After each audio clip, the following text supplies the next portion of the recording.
बेटा आज की क्लास में जो हीट लॉस वाला जो हम लास्ट टॉपिक कर रहे थे उसी को आगे कंटिन्यू कर रहे हैं, उसी पे क्वेश्चंस कर रहे हैं। And this will be the last class for the capacitor. इसके बाद हो सकता है we will have some classes for doubt sessions, but अभी के लिए लास्ट क्लास है। आज की क्लास से कैपेसिटर ख़त्म होगा आज। देखो बेटा, इनिशियली कैपेसिटर ना ये टिपिकल मीन्स टाइप का नीट टाइप का क्वेश्चन है कि ऑलरेडी एक चार्ज दिया हुआ है किसी कैपेसिटर को, ठीक है, प्लस सी चार्ज, मतलब ऑलरेडी आपको दे रखा है कुछ चार्ज और वो लिख दिया प्लस सी। देखो आप बहुत ध्यान रखना कि कैपेसिटर का जब भी सवाल आए ना, first of check the polarity of the plates, है ना। जब तक आप पोलैरिटी ऑफ द प्लेट्स अगर आपने बिना चेक किए सवाल कर दिया इस तरह का, तो सोचो कि बहुत चांसेस हैं कि गड़बड़ी हो गई है, क्योंकि बहुत सिंपल सा क्वेश्चन नहीं पूछने वाला ना। ये लिखने में लग रहा है कि बहुत सिंपल सा क्वेश्चन है, बट है हल्का सा ट्रिकी है। देखो कि ऑलरेडी चार्ज सी है इस कैपेसिटर के ऊपर, आपसे हीट लॉस पूछा है जब स्विच क्लोज कर दोगे, तो आप लोग क्या कहोगे कि सर ये तो प्लस सी है, बाद में भी तो सी चार्ज रहेगा इस पर, तो क्या हीट लॉस आएगा, कोई चेंज ही नहीं आया। गलत बात है।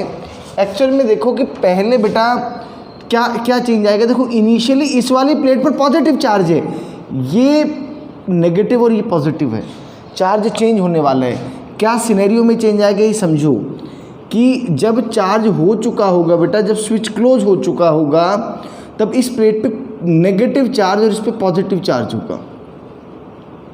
आप समझो ज़रा ध्यान से, ठीक है। इस प्लेट पर पहले प्लस सी चार्ज था और अब माइनस सी चार्ज आया। जरा अब ये सोचो कि यार ऐसा कैसे हो सकता है। ऐसा तभी पॉसिबल हो सकता है बेटा जब इस सेल के थ्रू ऐसे कितना चार्ज फ्लो करके आया हो, 2Ce चार्ज फ्लो करके आया हो। समझ में आ रही है बेटा।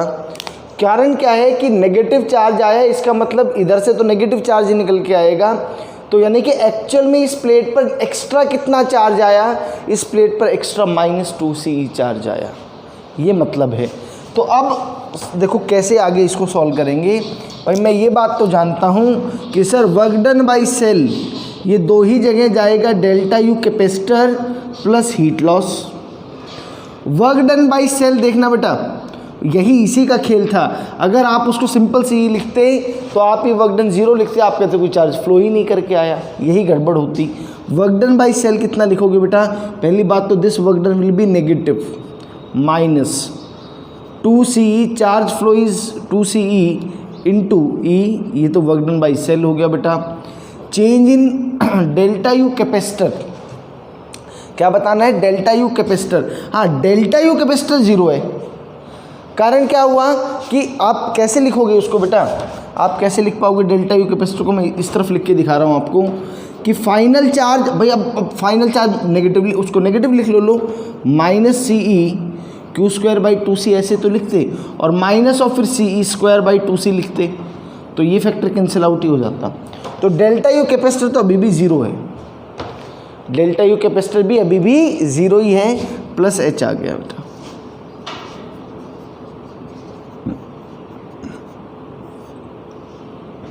(2Ce²) एक सेकेंड बेटा, हल्के से ये साइन गलत लगा दिए ना,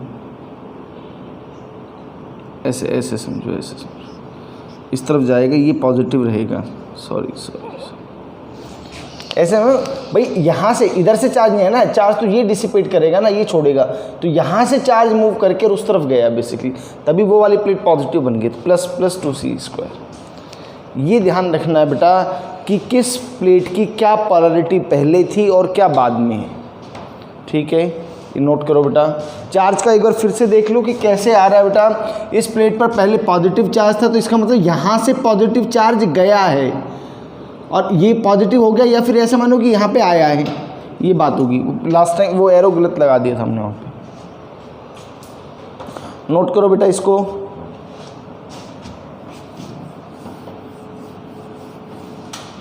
देखो अगला question, at t = 0 switch S is closed, find total heat loss। बेटा पहले ये समझ लो सभी लोग, उसके बाद एक साथ स्क्रीन पोज करके नोट कर लेना कह रहे t equal to 0 switch S is closed, t equal to 0 पे स्विच क्लोज कर दिया और इनिशियली ये कैपेसिटर चार्ज है, Q नॉट चार्ज है बेटा उस पर। You have to find total heat loss in resistor, बेटा this is the case of discharging of capacitor। ये discharging of capacitor वाला केस है और उस केस में बेटा आपने Q का एक्सप्रेशन कैसे लिखा था, Q is equal to Q naught E to the power minus t by R C. ये Q का एक्सप्रेशन लिखा था in case of discharging of cell.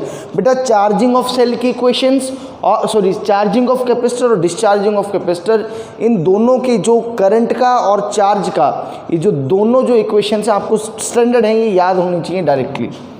Exam में अगर कभी क्वेश्चन आएगा क्या आता ही है लगभग, तो आप उसको दोबारा से डिराइव थोड़ा ना करेंगे, स्टैंडर्ड रिजल्ट्स हैं वो याद होने चाहिए आपको। किस तरह का क्वेश्चन पूछा जाता है ये भी आपको थोड़ा सा आइडिया देता हूँ कि मान लो कि करंट का एक्सप्रेशन आपको पता है, वो पूछ लेगा कि कितने समय के बाद करंट की 50% वैल्यू हो जाएगी, या किस समय पर क्या होगा, या फिर इतने समय पे कितने करंट की वैल्यू होगी, कुछ भी पूछ सकता है। वो सिंपल इक्वेशन से होगा बेटा, वो आया हुआ है बहुत बार इस तरह के questions.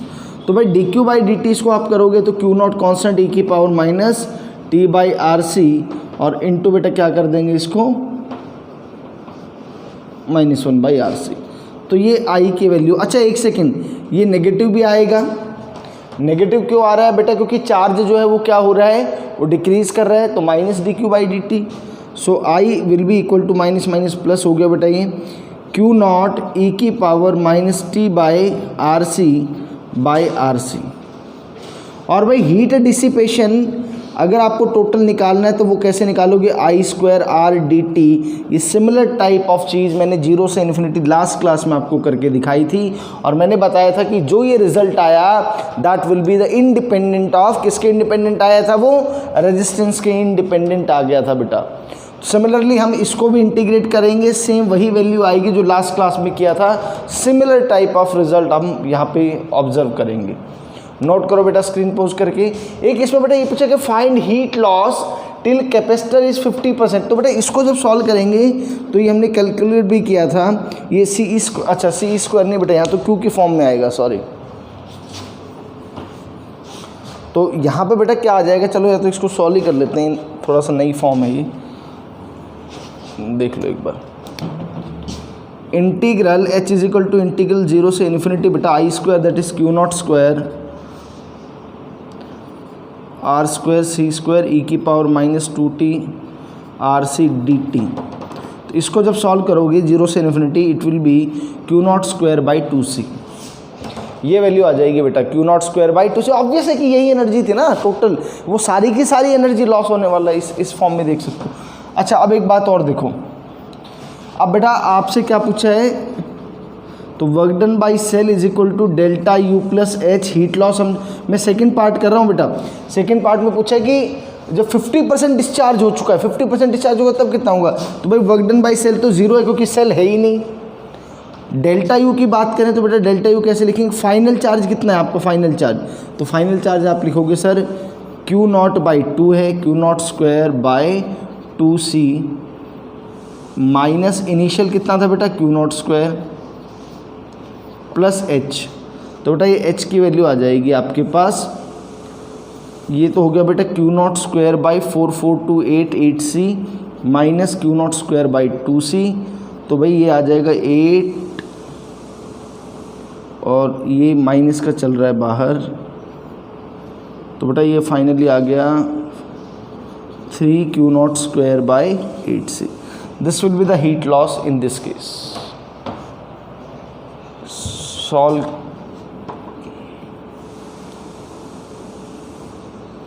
Delta U plus S था ना, तो एच इधर आ जाएगा तो ये तो नेगेटिव हो जाएगा, तो नेगेटिव साइन इधर लगा दिया। ये Q not square by 8c ये आ गया, तो ये Q not square minus 4 Q not square, तो 3 Q not square by 8c।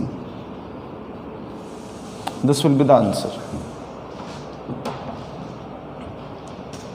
करो बटन नोट करो।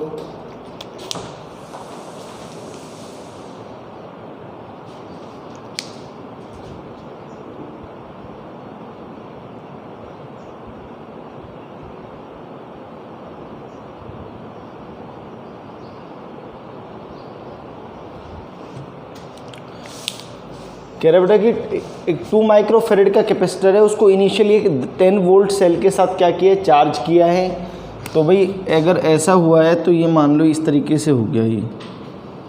अच्छा 10 वोल्ट के साथ कर दिया तो ये लो, ये पॉजिटिव ये नेगेटिव, और बेटा इस पे चार्ज कितना आ गया 20 माइक्रोकूलम। और एक कोई दूसरा कैपेसिटर है 3 माइक्रोफेरेड का, उसको 5 से किया तो यानी कि उस पर बेटा चार्ज कितना आ जाएगा, एक पे पॉजिटिव एक पे नेगेटिव, और 5 3 15 microcoulomb. Now the cells are disconnected and 2 capacitors are connected together. You have to find the final charge on each capacitor and heat loss if positive plates are connected together. तो देखो बेटा पहले part में plates को कैसे connect किया है, पहले पार्ट में प्लेट को ऐसे कनेक्ट किया है, पॉजिटिव नेगेटिव, ये भी पॉजिटिव ये भी नेगेटिव। फाइनल चार्जेस मान लो इस पे Q1 है और इस पे बेटा Q2 है। आप ऐसे भी कर सकते हो कि सर ऐसा कर लो, इस पॉजिटिव वाली प्लेट को नंबरिंग 1 कर दो, इसकी 2 इसकी 3 और इसकी 4, तो ये नंबर 1 ये नंबर 2 ये नंबर 3 और ये नंबर 4। मैं कंजर्वेशन ऑफ चार्ज यूज़ करता हूँ कहाँ पर, प्लेट नंबर 1 और प्लेट नंबर 3 पर। तो पहले जो चार्ज है बेटा प्लेट नंबर 1 पर वो तो 20 माइक्रोकूलम है, और प्लेट नंबर 3 पर 15 माइक्रोकूलम है।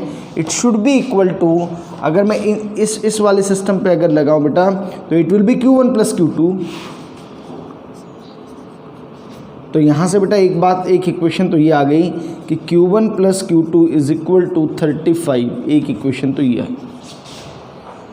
अब एक इक्वेशन KVL की बना देते हैं भाई। यहाँ पे ये 20 माइक्रोकूलम ये कितने का है, ये है 2 माइक्रोफेरेड का, और भी दूसरे वाले जो कैपेसिटर है वो 3 माइक्रोफेरेड का। तो देखो यहाँ पे इक्वेशन क्या यूज़ करेंगे बेटा, इस तरफ से आ रहा हूँ तो प्लस Q1/C और minus Q2/C is equal to 0। तो बेटा यहाँ से क्या आ गया, Q1/2 is equal to Q2/3, और you can write Q1 is equal to 2/3 Q2। ये Q1 की वैल्यू यहाँ सब्स्टिट्यूट कर दो, तो यहाँ सब्स्टिट्यूट करते हैं तो आएगा बेटा 2/3 Q2 plus Q2 is equal to 35, और बेटा 5 Q2 is equal to 35 into 3।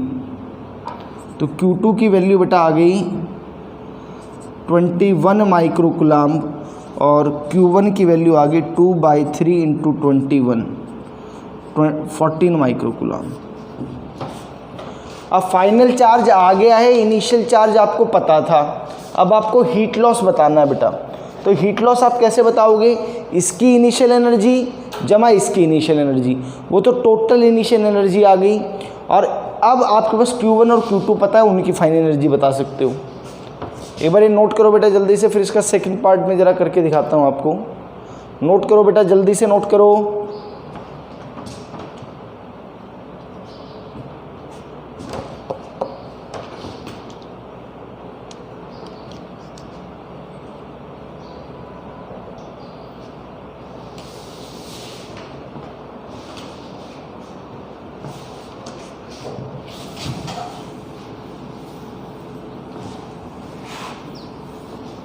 देखो भाई पहले एक काम करो, इनिशियल एनर्जी निकाल लेते हैं।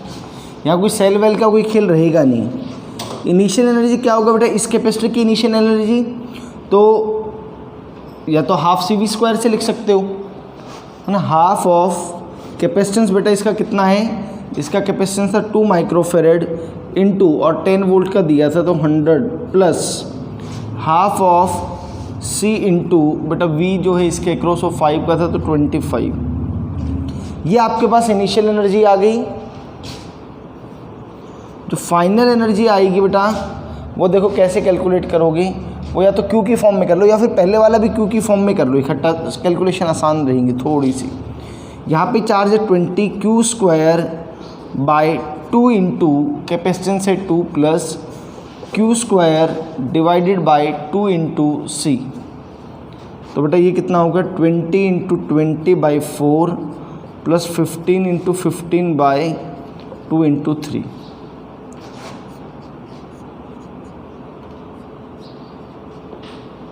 तो ये तो आ गया बेटा 100 प्लस 275/2 माइक्रोजूल। ये तो बेटा इनिशियल एनर्जी आ गई। फाइनल एनर्जी जो आएगी वो कैसे लिखोगे, एक पे चार्ज ये Q1 हमने डायग्राम में रब कर दिया, बट Q1 जो बेटा हमने चार्ज माना था ऊपर वाली प्लेट पे माना था जिसका 2 माइक्रोफेरेड था, तो इस पे तो 14 माइक्रोकूलम्ब आया है, और जो दूसरी वाली जो प्लेट थी जिसका 3 माइक्रोफेरेड कैपेसिटेंस था उस पे चार्ज 21 माइक्रोकूलम्ब आया। तो जो फाइनल एनर्जी जो है वो कैसे लिखेंगे कि भाई 14 का square divided by 2 into C plus 21 का square divided by 2 into C. तो बेटा ये हो गया 14 2 7 7 49 प्लस 21 इंटू 21 3 इंटू 2, ये आएगा बेटा। तो ये आपका आ जाएगा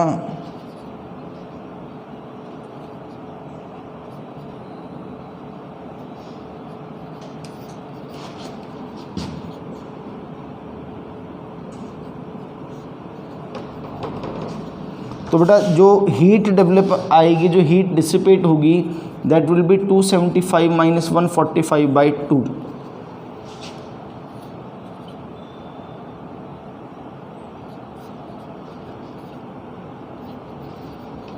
$65 माइक्रोजूल। नोट करो बेटा जल्दी से, ये आंसर आया है जब हमने पॉजिटिव प्लेट्स को पॉजिटिव के साथ और नेगेटिव प्लेट्स को नेगेटिव के साथ कनेक्ट किया है। नोट करो बेटा जल्दी से। बी पार्ट देखो बेटा, बी पार्ट में कह रहा है कि पॉजिटिव को नेगेटिव के साथ कनेक्ट किया। देखो इनिशियली तो बेटा ऐसा था ना कि ये पॉजिटिव नेगेटिव और 20 माइक्रोकूलम्ब इस पे चार्ज था, 2 माइक्रोफेरेड ये था, और जो दूसरे वाला जो प्लेट था ना, ये plate number 1, plate number 2, plate number 3, plate number 4। भाई अब एक बात करो कि यहाँ पे चार्ज आ गया था 15 माइक्रोकूलम्ब और बेटा ये है 3 माइक्रोफेरेड। अब ऐसे कनेक्ट कर दिया फाइनली इसको 1 2, लेकिन इस बार यहाँ 4 और ये 3, इस पे चार्ज Q1 मान लो और इस पे चार्ज बेटा Q2 मान लो। ठीक है, पोलैरिटी में ऐसे मान लेता हूँ, पॉजिटिव नेगेटिव, और इस पे नेगेटिव इस पे पॉजिटिव मान ली, कुछ भी मान सकते हो, कोई फ़र्क नहीं पड़ रहा। देखो प्लेट नंबर 1 और प्लेट नंबर 4 पे मैं कंजर्वेशन ऑफ चार्ज लगाता हूँ। प्लेट नंबर 1 पर तो इनिशियली चार्ज था बेटा 20 माइक्रोकूलम्ब, और प्लेट नंबर 4 पर ये पॉजिटिव और ये नेगेटिव था बेटा, इस पे चार्ज था -15। It should be equal to Q1 plus Q2, sorry Q1 इस पे बेटा 4 पे चार्ज कितना -Q2, तो Q1 minus Q2 is like this. ठीक है, तो यहाँ से आपके पास क्या आ गया, Q1 minus Q2 is equal to 5। और एक इक्वेशन बेटा KVL की लगा लेता हूँ, तो KVL कैसे लिखोगे, Q1 divided by C plus Q2 divided by 3 is equal to 0। तो बेटा यहाँ से क्या आ गया, Q1 is equal to -2/3 Q2। तो ये बेटा इक्वेशन में पुट कर दो, ये आएगा -2/3 Q2 minus Q2 is equal to 5, तो -5 Q2 इज इक्वल टू 15 और Q2 is equal to -3 microcoulomb. तो देखो Q2 की वैल्यू नेगेटिव आई है। नेगेटिव आने का मतलब ये है कि बेटा जो Q2 जिस प्लेट पे आपने चार्ज माना था उस पर फाइनल चार्ज की जो पोलैरिटी है वो जो आपने एज्यूम की है उससे रिवर्स है, माने कि ये वाली नेगेटिव होगी और ये पॉजिटिव। फाइनल Q2 की वैल्यू आ गई, तो बेटा Q1 की वैल्यू भी लिख दो, Q1 will be equal to -2/3 into -3 microcoulomb. तो ये फाइनल चार्ज बेटा कितना आ जाएगा, ये आ जाएगा आपका 2 माइक्रोकूलम्ब। और फिर जैसे हमने लास्ट वाले क्वेश्चन के अंदर एनर्जी लॉस कैलकुलेट किया था, सिमिलर तरीके से आप बेटा एनर्जी लॉस यहाँ पे भी कैलकुलेट कर सकते हो। नोट कर लो जल्दी से।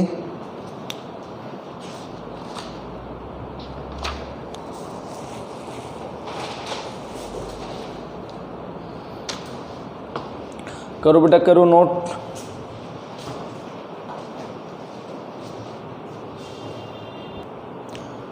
देखो बेटा इस क्वेश्चन के अंदर क्या है कि ये जो की है वो काफ़ी टाइम तक बहुत पहले से पोजीशन नंबर 1 पर है। इसका मतलब पोजीशन नंबर 1 पर वो स्टेडी स्टेट है ना, अब क्या किया, t इक्वल टू 0 पे इस स्विच को यहाँ से, इस की को यहाँ से उठा करके इधर शिफ्ट कर दिया। तो पहली बात तो ये देखो कि आपको क्या पूछा, t इक्वल टू 0 प्लस पे करंट और ये सब की वैल्यू पूछी है। देखो कोई बात नहीं, जब ये वाला सर्किट स्टडी स्टेट के अंदर है उस टाइम पे बेटा इस पे जो चार्ज रहेगा, देखो इस पे पॉजिटिव पोलरिटी और ये नेगेटिव पोलरिटी, इस पे बेटा प्लस सी चार्ज रहेगा, इस पे माइनस सी चार्ज रहेगा, और उस टाइम पे इस कैपेसिटर के थ्रू कोई करंट नहीं रहेगा, कोई करंट नहीं रहेगा उस इंस्टेंट पे। तो जैसे आप पोजीशन नंबर 2 पर लेके जाओगे तो भी कोई सडन चेंज नहीं आएगा। तो पहले पार्ट का तो आंसर देख लो बेटा, करंट थ्रू कैपेसिटर जो रहेगा दैट विल बी 0, वो 0 रहेगा बेटा। और चार्ज ऑन कैपेसिटर की बात करो बेटा फर्स्ट पार्ट में, तो चार्ज ऑन कैपेसिटर रहेगा CE, इसके अक्रॉस पोटेंशियल E है, C इंटू ई CE, ये फर्स्ट पार्ट हो गया। जब आप इसको इस वाली पोजीशन पे ले आए और स्टडी स्टेट पे जब आप बात कर रहे हो तो बी पार्ट सॉल्व कर देता हूँ बेटा। जब स्टडी स्टेट बन जाएगा उस केस में भी अब जो कैपेसिटर के थ्रू करंट रहेगा वो 0 रहेगा, ठीक है। और बेटा इस केस में जो चार्ज आ जाएगा कैपेसिटर के ऊपर वो चार्ज रहेगा 2CE, और चार्ज रहेगा बेटा 2CE। अब हमें बताना है किसी भी जनरल टाइम t पर बेटा, ये एनालिसिस इंपॉर्टेंट है।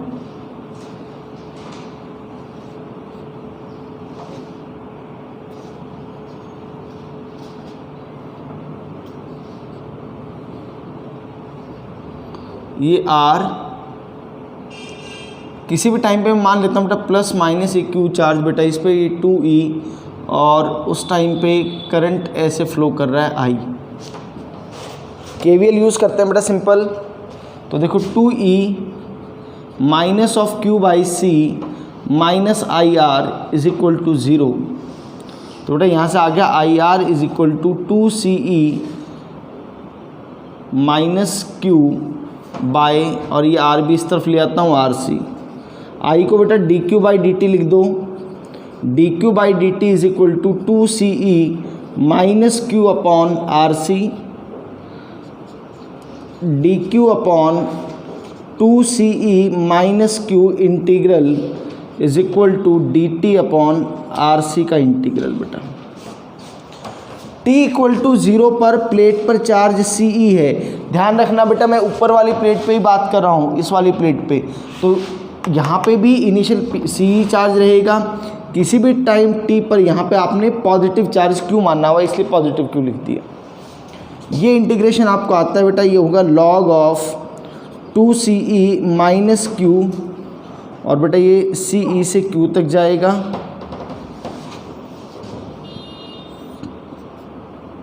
Is equal to T upon RC,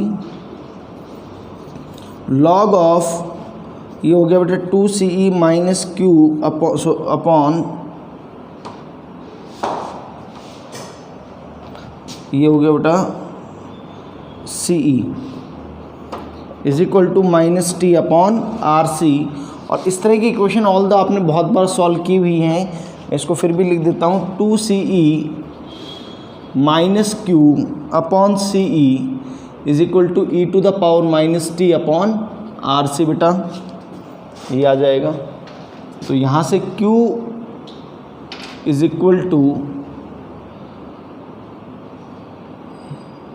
CE 2 minus E to the power minus T by RC, ये वैल्यू आएगी बेटा। ये करंट की, ये चार्ज की वैल्यू आ गई बेटा, और करंट की वैल्यू तो क्या आ जाएगी dQ बाई dt। तो भाई ये CE कांस्टेंट, इसका derivative 0 minus E to the power minus T by RC into minus 1 by RC।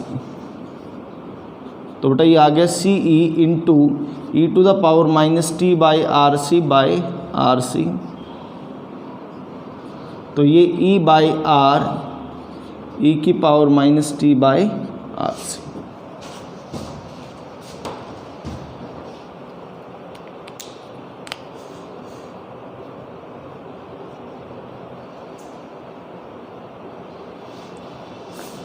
तो इस तरीके से बेटा इस तरह के जो क्वेश्चंस हैं उनको डील करेंगे, उनको सॉल्व करेंगे।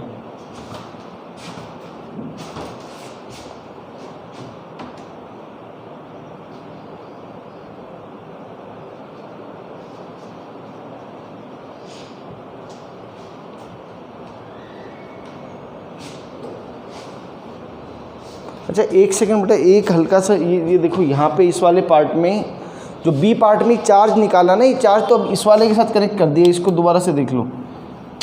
ये जब इसको 2 के साथ कनेक्ट करोगे तो ये तो ठीक है, चार्ज ऑन कैपेसिटर जो है वो तो कितना आ गया, अच्छा वो तो 2CE था, हाँ ठीक है। और जो स्टेडी स्टेट पे जो करंट आया था वो 0 ही आया था।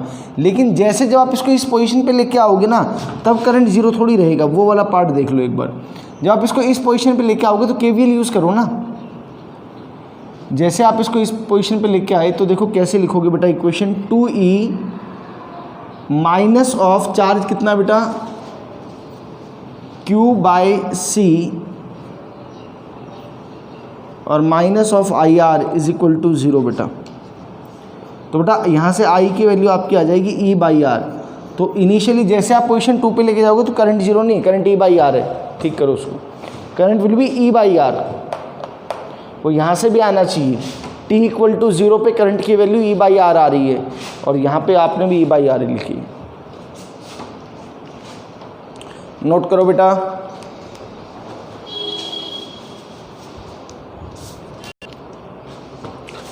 देखो बेटा, आपको जो अभी जस्ट जो हमने क्वेश्चन किया था वो सारे पार्ट्स इस क्वेश्चन के साथ रिपीट करने हैं। इनिशियली जो स्विच है या जो की है वो पोजीशन नंबर 1 पे है, आप t इक्वल टू 0 पे उसको पोजीशन 2 पे लेके जा रहे हो। जब पोजीशन 2 पे लेके गए तो जैसे ही पोजीशन 2 पे लेके गए तो वहाँ पे आपको चार्ज और करंट की वैल्यू बतानी है। पोजीशन नंबर 1 पर ये ऑलरेडी स्टडी स्टेट में है बेटा, तो इस पर जो चार्ज आ जाएगा वो +CE चार्ज आएगा। तो जो चार्ज ऑन कैपेसिटर आएगा t इक्वल टू 0 प्लस पे, वो बेटा कितना आ जाएगा, वो CE ही रहेगा। मैं अब ऊपर वाली प्लेट के ऊपर देख रहा हूँ बेटा। चलो करंट थ्रू कैपेसिटर की बात करें कि वो कितना होगा, तो बेटा उसके लिए KVL इस्तेमाल करो। देखो ज़रा, 2E माइनस IR और बेटा ये तो प्लस है, plus Q/C is equal to 0। तो भाई यहाँ से आपकी I की वैल्यू क्या आ गई है, I is equal to E/R। तो जैसे ही आप स्विच को पोजीशन नंबर 2 पर लेके गए तो उस टाइम पे जो कैपेसिटर के अक्रॉस जो चार्ज फ्लो कर रहा है दैट इज E/R। कितना चार्ज फ्लो कर रहा है, E/R। सेकंड पार्ट देखो बेटा, स्टेडी स्टेट की ओर बात करते हैं। स्टेडी स्टेट, तो भाई जब स्टेडी स्टेट होगा तो ज़रा देखो क्या होने वाला है क्वेश्चन में।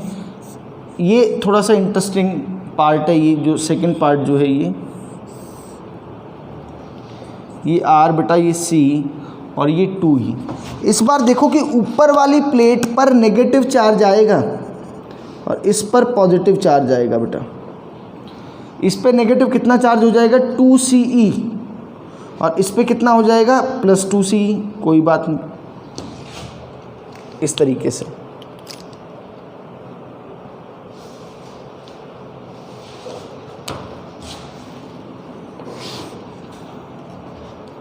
तो ये आगे बेटा आपका क्या होगा, स्टेडी स्टेट के ऊपर जो चार्ज ऑन कैपेसिटर आया, अगर आप ऊपर वाली प्लेट पे बात कर रहे हो तो बेटा ऊपर वाली प्लेट के ऊपर कितना चार्ज आ गया, -2CE चार्ज आया। कितना चार्ज आया, -2CE चार्ज आया बेटा आपका, और पहले CE चार्ज था +CE। तो आप इसको ऐसे भी समझ सकते हो ना, वर्क डन के case, work done by cell के केस में बात करो, या आपसे कोई पूछे कि भाई जब आप इसको इस पोजीशन पे ले आए तो बैटरी के अक्रॉस कितना चार्ज फ्लो करके गया, तो पहले बेटा इस पे CE था, अब -2CE आया। तो इस बात में कोई दिक्कत नहीं होनी चाहिए कि सर इसके थ्रू 3CE चार्ज फ्लो करके गया है, ऐसे चार्ज फ्लो करके गया है। क्लियर है ये बात, या तो ऐसे मान लो या फिर इस तरफ से मान लो, एक ही बात रहने वाली है। चलो अब एक बात देखो कि ये तो हमारे पास चार्ज ऑन स्टेडी स्टेट तो आ गया कि वो 2CE है और करंट जो आएगा वो 0 आ जाएगा। अब एक बात करो, किसी भी जर्नल टाइम t पर बेटा, जर्नल टाइम t पर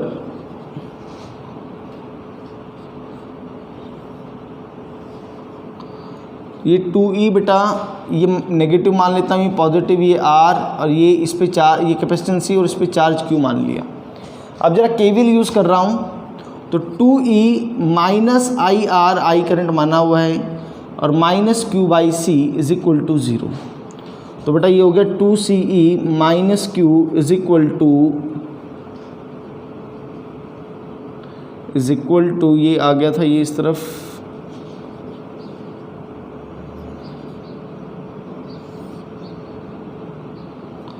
ये सी है बेटा ऐसे, तो आप इसको ऐसे लिख सकते हो कि dq by dt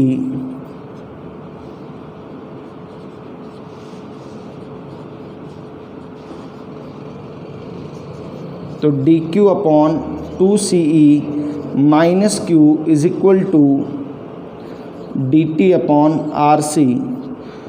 t equal to 0 पर मैं ऊपर वाली प्लेट पे चार्ज देख रहा हूँ बेटा, ऊपर वाली प्लेट के ऊपर t इक्वल टू 0 पे चार्ज कितना है आपका, प्लस CE चार्ज है।